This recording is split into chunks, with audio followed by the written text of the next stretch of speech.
realized that my value is more than anybody could ever pay me. So everybody listening, for you listening to this, you need to realize your boss is not paying you what you are worth. You are worth so much more. Like your value is so much more than anybody can ever pay you. And here's how you will know. Your boss is paying you just enough to keep you working without quitting, but not so much money as taking money out of their pocket. So if you got paid for the value that you bring, they would go out of business. So what you need to do is figure out, how can I actually start getting paid for the value that I bring? Now, because I create a business that now owns properties, now I make money. My value is in my businesses. Now I have so much more extra time. I literally have 4 businesses that make me money. So I'll pause the story because you probably got plenty of questions.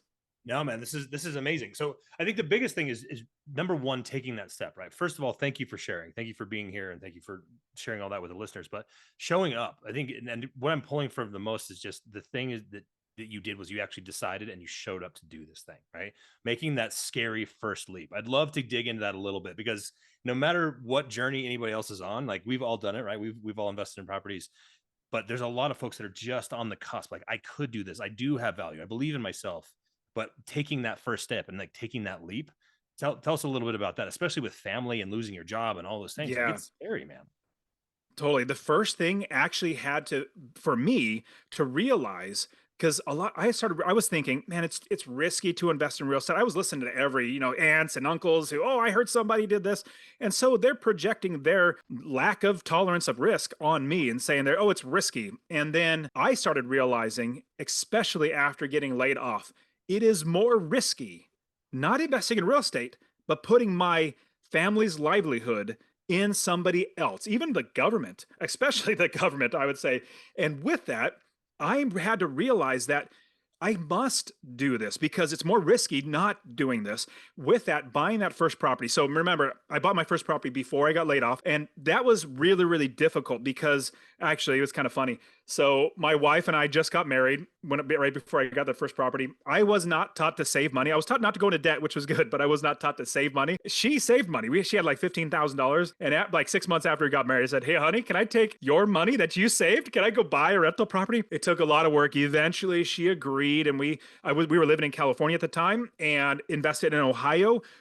Like what, a couple thousand miles away. And so with that rental property, because the market was so much better in another state than where I lived, that's way I can make passive income. And so each one made me $250. So for me, getting up the courage to get that first one, that was what told me was I can do it. Now, but here's actually, let me give you also a little bit of insights on what got me first started to it. It was in 2006 before I started investing. So my first property I bought was in 2006, but I went to one of those gurus and I was watching late night infomercials. So don't do this, but I'll tell you what I did. Don't do this. Late night infomercial. They said, "Hey, we're coming to your town. We're giving a free 2-hour seminar to teach you how to invest in real estate." It's literally all hype, all like sales pitch, and then they say, "Now run to the back and go give us $1,000." It's normally $1 million for a program, but it's going to be discounted to $1,000 today. So I ran to the back. I was so excited. I said yes, and I ran to the back, and then I spent that $1,000. It was to be into a 2-day seminar, which was even more of a sales pitch for their $50,000 course, their $80,000 course, their $40,000 course. It was all a sales pitch. Now with that, I said, well, if I had that money, which I don't, and if I did, I wouldn't give it to you. I just learned from trial and error.